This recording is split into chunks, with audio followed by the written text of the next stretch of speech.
Assalamualaikum warahmatullahi wabarakatuh. Halo teman-teman semuanya, kembali lagi bersama aku Rizazah Ratusita. Dan di video kali ini aku akan membahas masih seputar di materi MTCNA bagian Networking Models. Nah, seperti pada biasanya, sebelum masuk ke pembahasan yang pertama, aku akan membacakan outline-nya terlebih dahulu. Jadi yang ada di Networking Models ini yang pertama yaitu konsep, kemudian TCP/IP model, encapsulation dan decapsulation name of TCP/IP message, dan oscillators model. Oke, kita masuk aja ke pembahasan yang pertama yaitu konsep. Jaringan komputer mengacu pada perangkat komputasi yang saling terhubung serta dapat bertukar data dan berbagi sumber daya satu sama lain. Untuk terjadinya proses bertukar data tersebut, diperlukannya aturan yang mendefinisikan bagaimana kumpulan komputer agar bisa saling komunikasi. Nah, aturan tersebutlah yang disebut dengan networking models. Jadi, bagaimana setiap vendors dapat saling berkomunikasi dengan open standard networking models yang tersedia. Untuk saat ini, open standard networking models yang tersedia dan terkenal ada dua, yaitu TCP/IP model dan OSI model. Jadi, networking models itu adalah aturan yang mendefinisikan bagaimana kumpulan perangkat komputer dapat berkomunikasi satu sama lain. Dan karena untuk terjadinya proses bertukar data tersebut, kita memerlukan aturan yang mendefinisikan bagaimana kumpulan komputer tersebut agar bisa saling berkomunikasi. Nah, di konsep yang kedua ini adalah before open networking model exists. Jadi, sebelum adanya networking model hadir gitu. Each vendor create their own networking model. Jadi, setiap vendors itu dia membuat networking modelnya tersendiri, dan di 1974 IBM create System Architecture Network atau SNA. Dan other vendor also create their own networking model. Jadi vendors yang lain juga sama, mereka membuat networking modelnya tersendiri. Nah, masalahnya jika di suatu jaringan komputer itu kan terdiri dari beberapa vendor, maka akan kesulitan untuk menghubungkan antar vendor lainnya karena mereka semua memiliki networking modelnya tersendiri.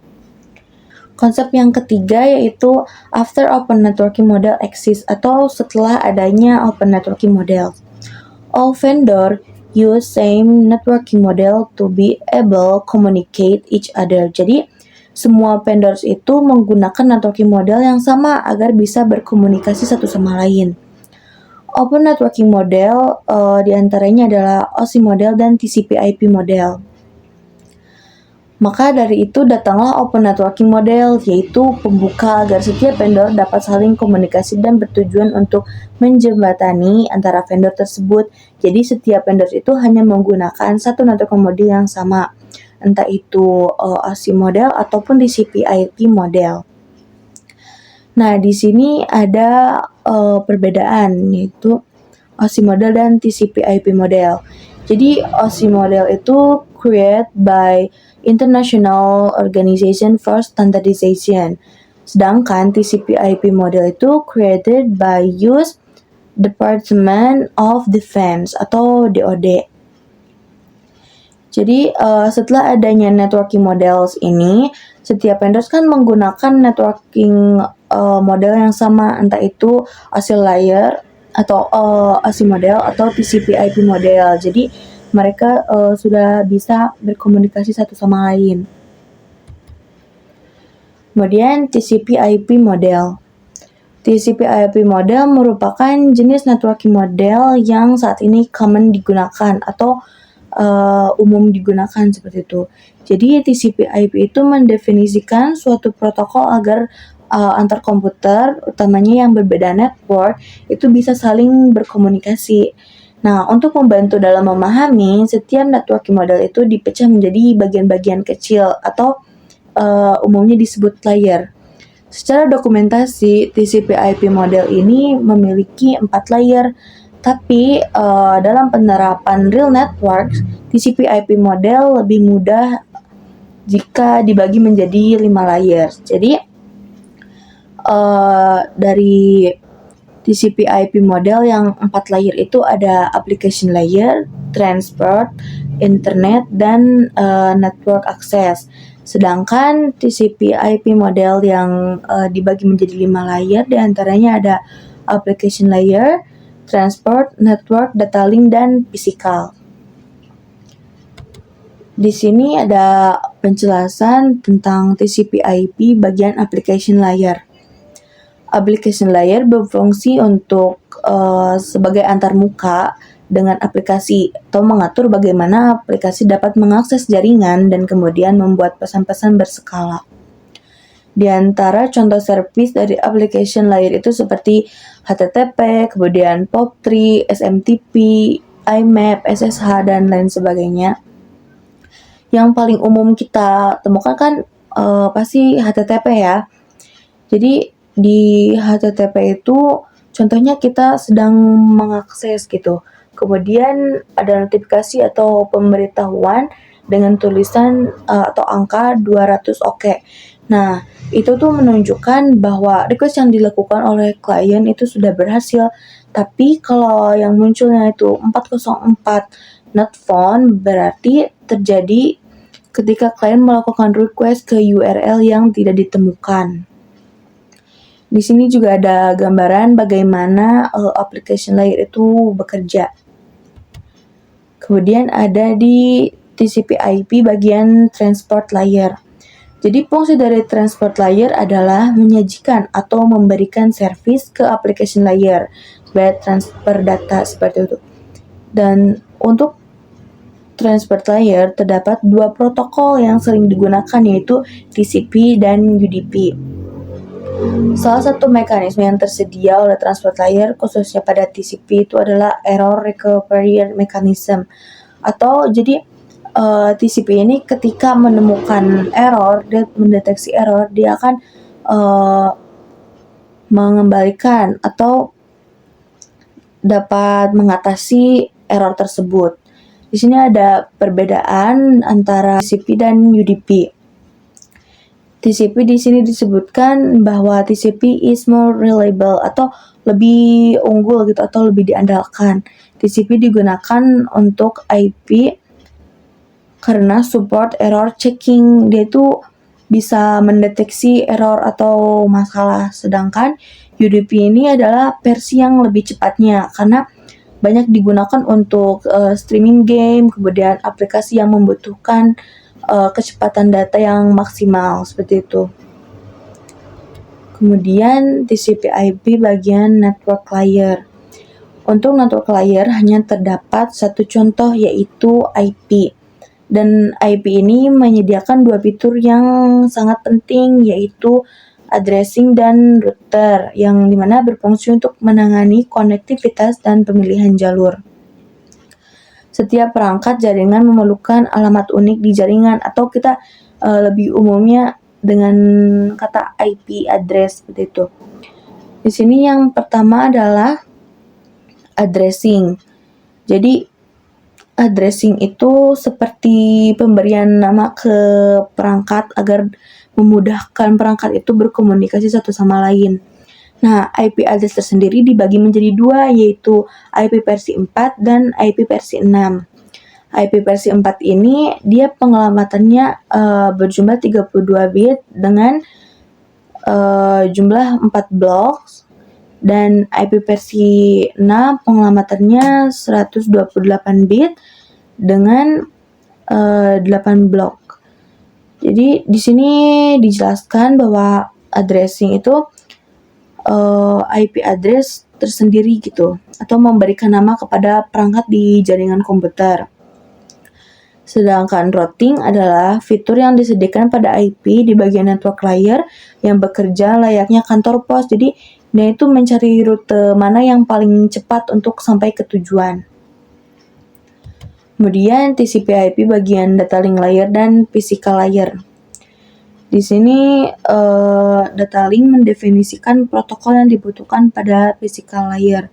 Salah satu fitur pada data link adalah FCS atau Frame Check Sequence, yaitu Error Detection Mechanism yang hanya mendeteksi error tanpa recovery. Addressing yang digunakan pada data link adalah MAC address atau alamat pada perangkat fisik. Kemudian physical layer adalah mendefinisikan cabling pada suatu jaringan komputer atau mendefinisikan secara fisik apa yang digunakan untuk menghubungkan antar device. Di sini ada encapsulation dan decapsulation. Jadi encapsulation itu proses membungkus, sedangkan decapsulation itu sebaliknya, yaitu proses membukanya. Kita bisa disimpulkan bahwa encapsulation itu dia membungkus data dengan beberapa header, kemudian data tersebut berubah menjadi bit dan akan dikirimkan ke receiver atau penerima. Dan decapsulation ini proses mengubah data yang tadinya bit itu menjadi data lagi ketika sampai ke si receiver atau si penerima ini. Nah, di sini adalah name of TCP/IP message atau pesan nama pesan pada TCP/IP. Di application layer dia itu berbentuk data, dan transport layer bentuk data, kemudian TCP header kemudian menjadi segmen. Di network layer dia bentuk data, kemudian TCP header, IP menjadi IP paket. Dan di data link dia berupa data, kemudian TCP header, IP, kemudian DL header dan DL teller atau data link header dan data link teller kemudian menjadi frame. Di sini ada gambarannya bagaimana yang tadi encapsulation dan decapsulation itu berjalan. Di sini ada proses dari application layer menuju transport layer, kemudian network layer, data link, dan sampai ke physical layer. OSI model konsep. Untuk saat ini, model yang sering digunakan hanya TCP/IP karena untuk dari sisi perkembangan protokolnya atau modelnya, TCP/IP lebih dominan dibanding OSI layer. Tapi OSI layer biasanya dipelajari karena lebih mudah dipahami. Sebelum networking model ada, setiap vendor membuat atau memiliki networking modelsnya masing-masing. Karena setiap vendor memiliki networking model yang berbeda-beda, maka komunikasi antar vendor itu akan sulit dilakukan. Jadi, usaha untuk membangun suatu jaringan komputer sangat besar. Banyaknya vendor itu tadi, bagaimana upaya agar tetap bisa berkomunikasi dengan baik satu sama lain. Jadi, dibuatlah sebuah model atau sebuah standar yang spesifikasi minimum oleh ISO atau International Organization for Standardization pada tahun 1984, yaitu dengan nama OSI atau Open System Interconnection, atau bisa juga kita sebut sebagai OSI 7 Layer Model. Di OSI model ini dibagi menjadi dua, yaitu lower layer atau layer yang paling bawah dan upper layer, yaitu layer yang paling atas. Jadi lower layer ini berkaitan dengan user interface, data formatting, dan communication session ada pada layer 1 sampai layer 4. Sedangkan upper layer ini berkaitan dengan bagaimana data itu mengalir dari layer 5 sampai layer 7. OSI model versus TCP/IP model.